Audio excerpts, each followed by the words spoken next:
everyone, I'm Allyson. I'm the coordinator in transition programs. Welcome to our family chat. This is usually we do a family chat every month, but this is our last one for this academic year, which is really exciting because that means you're going to be welcoming your student home very soon or coming to commencement in May. So we're so excited. Hopefully we'll get to see you. If not, then we want you to enjoy your wonderful summer. But before then, we want to talk with the Counseling Center about resources on how to help your student transition home for the summer and what things you can do, prep for, and what to consider of what it's gonna look like when your student walks through that front door for the 3 months and what to expect. So today with me, I'm joined with Dr. Diener O'Leary, and she's going to tell us a little bit about herself. Thanks for having me. So I am a staff psychologist and the outreach coordinator at the Counseling Center. So I work with students, groups, classes, different things like that. And I'm excited to be here today. Awesome. Thank you so much for being here. Your time is so valuable, so we know that especially it's a busy time for our students right now. Yes. So thank you for making that time. Just so for our families, we're just going to kind of talk some general questions about what the Counseling Center is and what services are offered throughout the year. And then we'll move on to some other topics shortly. Absolutely, yeah. So the Counseling Center provides a range of services, and so all of our services are free and confidential for students. And we are located in DePaulo Hall, so that is over where the health center is, where the care office is, a bunch of different administrative offices for students. But basically, one of our main services we offer is brief goal-focused therapy. So we do offer individual therapy for students about a range of concerns, so students can come in about a lot of different topics. We're there to support them. We also offer group therapy. We offer workshops that are kind of more education and skills-based, and we offer support groups for students as well. We also offer outreach and consultation. So we'll go to classes or different groups and talk about different mental health topics. And then we also offer some crisis and walk-in services. So any day of the week, if a student needs kind of immediate help, we're there to provide support. And then also after hours, if students call our main phone number, they can be connected to a licensed clinician for support. And then lastly, or a couple additional pieces, so we do offer trainings on suicide prevention, mental health first aid. We offer support for referrals, and so if a student kind of decides that they want support outside of campus in the community, we can help them kind of access that support as well. And then our website is a great place for resources. We have lots of self-help resources on the website that students and really anyone can kind of check out to support their mental health and well-being. Oh, wow, that's awesome. Yeah, I've been seeing Wavelink is one of the resources students can go on. Yes. And I've been seeing a lot of your classes and drop-in hours are on there. Yes. And it just seems like there's a lot you have to offer, and it's consistent, and it's available where students can easily find out if they didn't know about it. Absolutely. Yep, Wavelink is a great place to go, as well as our website, or just giving us a call. Oh, awesome. That's even better. Well, it's awesome that you guys are here to support our students. I know you never know what happens sometimes on things, so we appreciate you being here. Yeah, absolutely. Let's see. Are there any events that the Counseling Center provides? Yeah, so one thing I'll highlight is our Waves of Wellness workshops. Those are offered every week. They are skills-based workshops on a variety of topics. So things like stress management. There are ones on kind of regulating emotions, anxiety management, just a lot of different wellness topics. And those are offered at different days and times for an hour each week. And those are on Wavelink. And then again, I would say another thing to shout out is our suicide prevention training that students, staff, faculty can participate in. Oh, wow, that's awesome. Yeah. Okay, this is not on the scripts. So I want to ask, what is your favorite workshop? Ooh, well, okay, so I'm biased, but I offer a self-compassion workshop. It's called Kind Mind, and it's really just about kind of working on that self-critical voice that many of us have and being a little bit kinder to ourselves. Wow, man, I feel like I need to take that class. Because that happens, especially when you're like, you feel like you're doing well, you're stressed out, that can just be something that starts running in your mind, and if you don't know how to like stop it and then focus and then be like, wait a minute, and then give yourself like some grace too with like going through like the semester. I think we all could use that. Absolutely. I think so. I think I agree on your favorite one. I think I would join you on that. That's awesome. What would be some reasons a student would choose to seek help? Yeah. So reasons students would choose to seek help, honestly, we see a variety of concerns. So things like stress, anxiety, things like that. There's also reasons why it might be difficult for students to access help. That could be things like stigma. There might still be stigma associated with mental health. It could be that students are worried that others wouldn't support them if they were to seek help. They might worry or have some anxiety around like, what's the process of therapy going to look like? Like, it's kind of scary. It's intimidating. Or, students might feel like they don't have time, which can be a reality. Students are busy. And we are open every day of the week from 8 to 5. And so we work really hard to be able to work around student schedules. Wow, you guys are really flexible, which is super nice. Yeah. So, it's always like that. So I'm glad that we can offer that here. Absolutely. Oh, man. And what advice would you give family members on how to support their student with their mental health? So I think families can provide such a crucial role for supporting individuals with their mental health. I think a big thing that any of us can do is really try to listen non-judgmentally.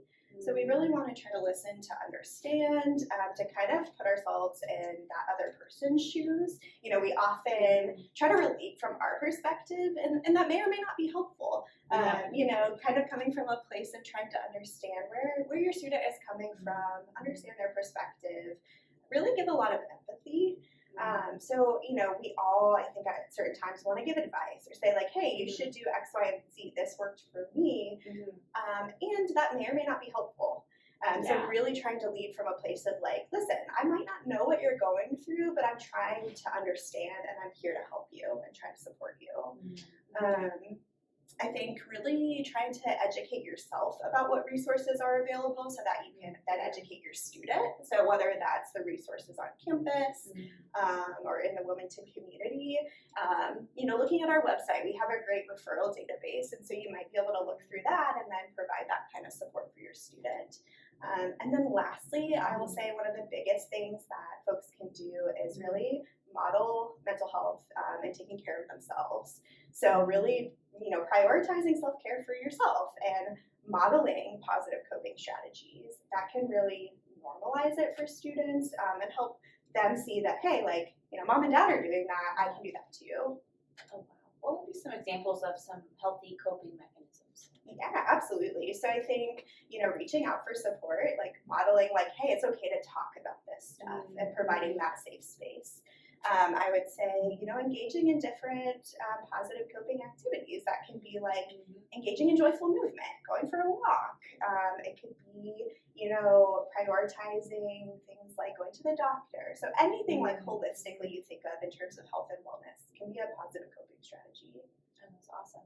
Yeah, because sometimes we just go about our day and we're so busy that we don't think about what we really need. Yes. And how to take care of ourselves because we're so focused on like our work. And I feel like especially being a student and working maybe sometimes 1 or 2 jobs and then having to be in classes, like at least 5 classes is an average, and then plus trying to do social life and homework and everything else. I feel like that can be really challenging. So I know our families are a really big help in modeling that. So if they know, they can buffer in that time ahead of time and say, no, you really need to take care of yourself. Yes, absolutely. Yeah, like letting them know, like it is okay to take a break, and actually it's necessary. Yeah.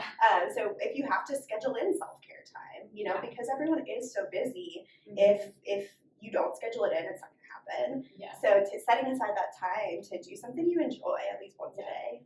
Oh yeah, I feel like that's like necessary just to keep the sanity. Yeah, absolutely. Oh yeah, I'm sure. Like, make sure you eat lunch. Like, schedule lunch, take a break. Yes. And it shouldn't feel bad for not having, having that time. Yeah, we literally cannot work all of the time. Like, we need breaks in order to function. And so, we function better with it, but for some reason we keep going, right? Yeah, exactly. 100%. So now that we talked about general information about the counseling center, I'm going to go ahead and move on to our next section. Let's see, what is a typical student going through right before they come home for the summer? Yeah, it's a really stressful time. Yeah. So, exams, final papers, wrapping up. So, like packing, getting ready to move home for the summer is stressful. Saying goodbye to friends or partners or people, on campus, the community they've built. There's a lot of goodbyes, which can be really hard. Students might be applying for summer jobs or internships or thinking about their next steps. And they might also be really thinking about what support or community it's going to look like at home. And so they're really managing a lot right before they come home for the summer. It's stressful. Oh, I'm sure. Oh, man, I'm sure you're seeing a lot right now, too, especially with the season. Yeah, definitely. Yeah, there's a lot going on. I feel like we see it in our office and we try to help as much as we can. Yeah, definitely. Yeah. Why would it be stressful for a student to come home after finals? Like, would they be worrying about anything about the transition home, how things have changed? Yeah, definitely. So I think it can be, it depends on the student. But if you think about some of the things that have changed for them after being on campus for, a year, a couple of years, whatever it is, they've gotten used to their routine. They may have gotten used to a certain degree of independence. And transitioning back home where the rules might be different can be challenging. I think in general, for many of us, change can just be hard. So in general, adapting to a new circumstance or adjusting again can be really hard when we've gotten used to a certain way of doing things. So they're facing that as well. I think too, something to keep in mind is that home might feel really different than it did before college. So it might be that now Wilmington feels like home, or it might be when they go back, they're like, wow, this just feels different. This doesn't feel like how it did when I was at home before. And so that can be hard. And then lastly, I think that, students go through a lot of development and change in college. So they're growing, they're understanding themselves, they're learning about their identities. And so they might feel really different than they did, before they came to college. And so that might make it hard. Oh, yeah, because they're not coming back the same person. Yeah, exactly. Things might have changed since they came home to visit, or maybe routines and the family dynamic has changed a lot, so it's not the same friends maybe have left to go to college. So it's all these different things to consider when they're coming back. So if they're a little on edge right at the beginning, then that would be kind of normal if they feel like they're de-stressing and trying to figure out a routine the first few weeks or so. Absolutely, yeah. I feel like that's the case for all of us, right? I feel like if I go on vacation and I come back, I'm needing another week of vacation in order to readjust. It's the same kind of thing. Yeah, I agree. Yeah. Thanks for that. Yeah. And I think we covered most of the changes that they would be facing and things to consider, maybe them being more stressed out and helping them de-stress and taking care of themselves probably within the first few weeks. Definitely. And saying, hey, let's go do something that's fun if you're feeling up for it. Right. And sounds like those expectations too, not putting those on them and just letting them kind of feel it out. Yeah, absolutely. If you think about it, they might be experiencing a degree of burnout, coming into the summer. They've just had a really busy semester, and so they might be needing a lot of extra rest. They might not be up for a ton. They might, but I like what you're saying of ask and see kind of what do they need. Yeah, and just hey, can we support you? Yeah. We're excited you're home, but we'll give you whatever you need if you need some space or not. Or if you need to sleep all day, feel free. Exactly. But don't do too much. Awesome. We covered a lot of we did that one. We talked about their emotions. They might be feeling burnout, the stress, anxiety. We mentioned through there, and then we talked about change. There's a lot going on. And then now that we've covered a lot of that, we're going to transition to what can families do to help their student transition home. So what would be some of the conversations that families could have with their student before they actually get there? Yeah, absolutely. I think communication is key. So really trying to collaborate with your student, whether that's about expectations on your end and their end, about whatever rules you might have and making sure to communicate them. I think as much as you're comfortable, really trying to do that collaboratively, right? Because your student has grown this sense of independence, and so kind of being able to have that open conversation is important. I think too, kind of like I was saying earlier, like really asking your student these questions with the intention of listening to their perspective. So really being open to see like, what do you need when you come home? How can I support you? Like, what have you learned over the past year? And being really interested in that and being interested in getting to know who they are now. So I think, again, just kind of coming in with an open mind and really trying to understand what they need. And what, I know it might be different for each student in this, again, not on here. That's okay. But it was more like, what would be some examples of things that, if their student was like, I don't know how you can support me. And what would be some examples that parents were trying to figure out, like, what would be something that they could have? To kind of try and see. Because if their student doesn't know how to articulate it, then what would you do? For sure, and that can be challenging. And I think the best thing you can do is provide that like safe, trusting space to where it's like, okay, well, when you do kind of, figure out what you need, I'm here, and you can come to me for support. I think, just providing that environment of kind of that safety, and just giving them space and time to kind of figure it out. Oh, wow, that's really great. Because I've had that where I ask or they don't know. So it's like, oh, well, let me try to help you out and give you that time to like think on it. And I think like you were saying too, like kind of just getting consent around things, like not forcing your student to okay, well, let's go to the park. Well, like, hey, would you like to go to the park with me or things like that. Oh, that's awesome. Being able to identify that and like give space and kind of ask questions. So curiosity of kind of like, where are you feeling, where are you at today versus like just expecting that they can make plans and keep them, and just knowing to kind of start that communication and communicate and just keep asking and asking and see what they have to like support. Yeah, exactly. Yeah, sometimes it's just like when we say it aloud, it seems so much easier. Right. Yeah, easier said than done sometimes. I know, especially, so I appreciate you giving that examples and for our families, just so if they don't know, and then have some ideas. Yeah. And then what would be some positive ways to respond if their student decided not to come home for the summer? Yeah, I think just first wanting to acknowledge like your own feelings, like that can be really hard. Like you might feel hurt, you might feel angry or sad or upset, and that's okay. Those feelings are valid. So first, I think giving yourself that validation and compassion, because that's hard. And I think, kind of like I've been saying, like really provide a lot of empathy for the student. Again, trying to understand maybe why they feel that way or what they're looking forward to in their summer for staying in Wilmington, trying to get it from their perspective. And maybe thinking of what are some mutually agreeable plans for visits. So setting up times where, okay, well, you're not coming back for the summer, but, would it be okay if I came and visited for the weekend or things like that?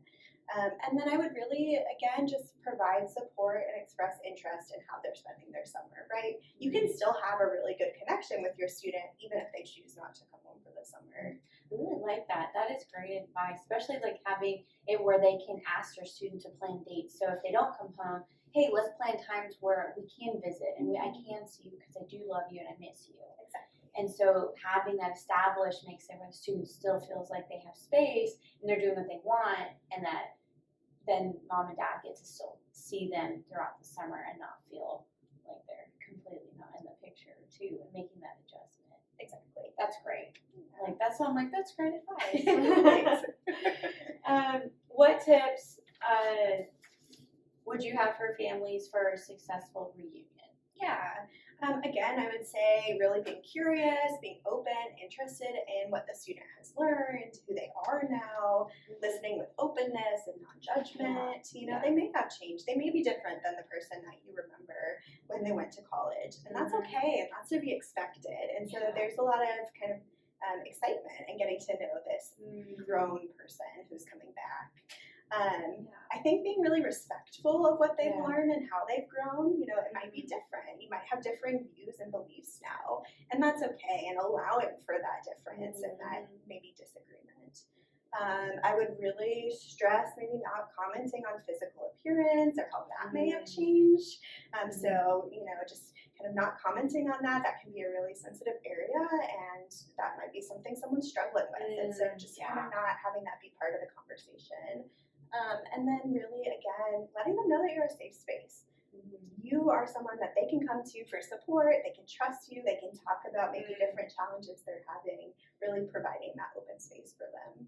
Wow. So what I'm getting to is not only communicate with your student, providing a non-judgmental atmosphere, and then also providing a safe space and curiosity. Yes, absolutely. So it sounds like that would be like the kind of like some main points. I know there's a lot more, but some of the main points that that families can do, and just kind of remember of like that non-judgmental attitude, being open to how they've changed and grown, and that is okay, and being able to give them space. So it sounds like there's so much information. Like, I'm so glad we're recording this. So for our families, because there's so much that is so helpful. So that was our last question. So thank you again for being here and being able to share with our families a lot. Oh, and empathy. Empathy was another one. Empathy, right? So there was so much information. I'll even have to go back and review this just to go through. Like, yeah, I need to write all these down. But thank you again for being here and your time. Happy to be here. Thank you. Yes. And thanks again, families, for joining us.